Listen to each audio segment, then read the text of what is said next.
रामायण क्या है? एक रात की बात है। माता कौशल्या जी को सोते में अपने महल की छत पर किसी के चलने की आहट सुनाई दी। नींद खुल गई। पूछा कौन है? मालूम पड़ा श्रुतकीर्ति जी, सबसे छोटी बहू, शत्रुघ्न जी की पत्नी। माता कौशल्या जी ने उन्हें नीचे बुलाया। श्रुतकीर्ति जी आई, चरणों में प्रणाम कर खड़ी रह गईं। माता कौशल्या जी ने पूछा, श्रुति, इतनी रात को अकेली छत पर क्या कर रही हो बेटी? क्या नींद नहीं आ रही? शत्रुघ्न कहाँ है?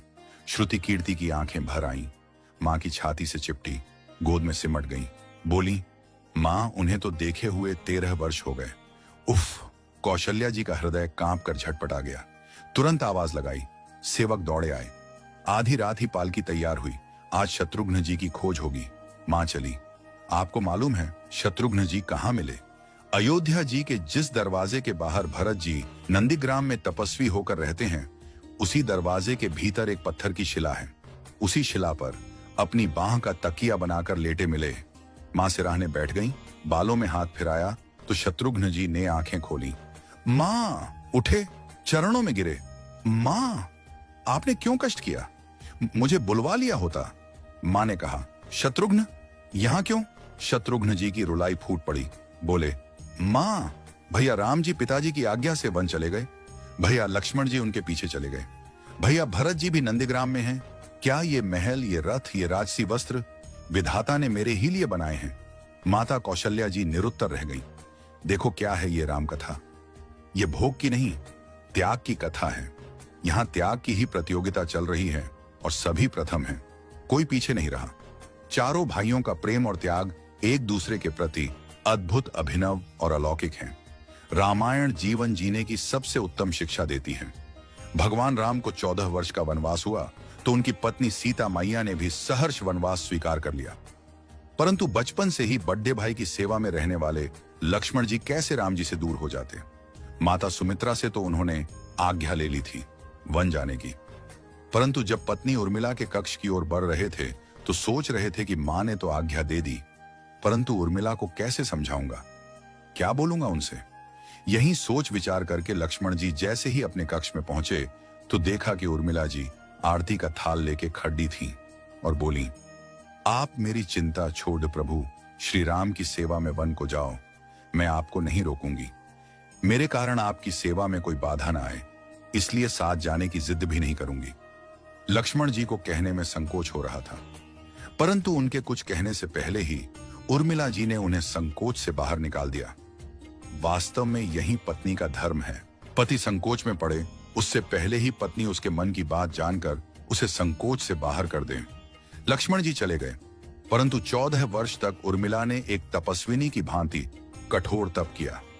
वन में प्रभु श्री राम माता सीता की सेवा में लक्ष्मण जी कभी सोए नहीं, परंतु उर्मिला ने भी अपने महलों के द्वार कभी बंद नहीं किए और सारी रात जाग जाग कर उस दीपक की लौ को बुझने नहीं दिया।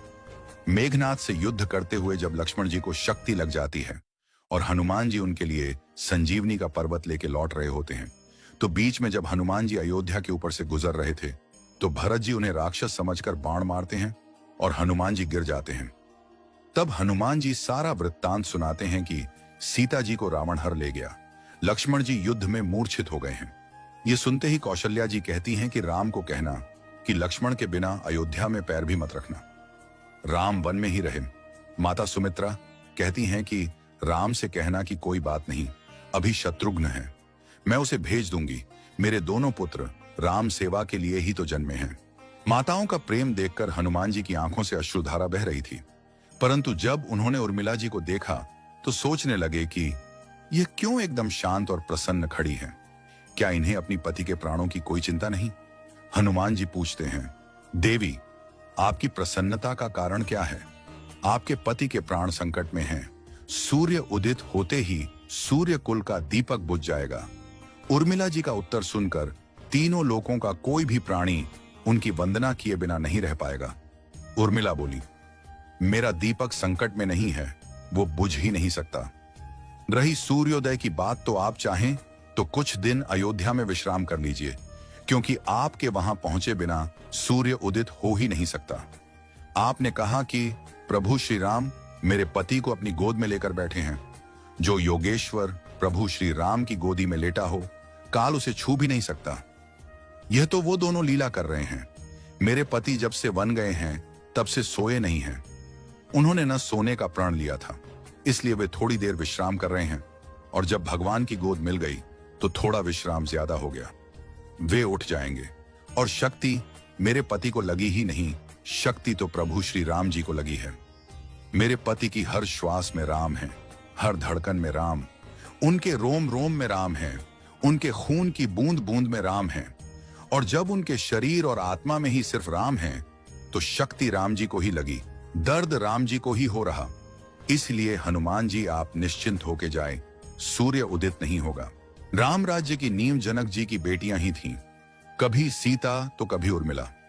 भगवान राम ने तो केवल राम राज्य का कलश स्थापित किया, परंतु वास्तव में राम राज्य इन सब के प्रेम, त्याग, समर्पण और बलिदान से ही आया। जिस मनुष्य में प्रेम, त्याग, समर्पण की भावना हो, उस मनुष्य में राम ही बसता है। कभी समय मिले तो अपने वेद, पुराण, गीता, रामायण को पढ़ने और समझने का प्रयास कीजिएगा। जीवन को एक अलग नजरिए से देखने और जीने का सुर मिलेगा। लक्ष्मण सा भाई हो, कौशल्या माई हो, स्वामी तुम जैसा मेरा रघुराय हो, नगरी हो अयोध्या सी, रघुकुल सा घराना हो, चरण हो राघव के जहां मेरा ठिकाना हो त्याग भरत जैसा, सीता सी नारी हो, लवकुश के जैसी संतान हमारी हो, श्रद्धा हो श्रवण जैसी, सबरी सी भक्ति हो, हनुमत के जैसी निष्ठा और शक्ति हो। ये रामायण है, पुण्य कथा श्री राम की। जय जय श्री राम।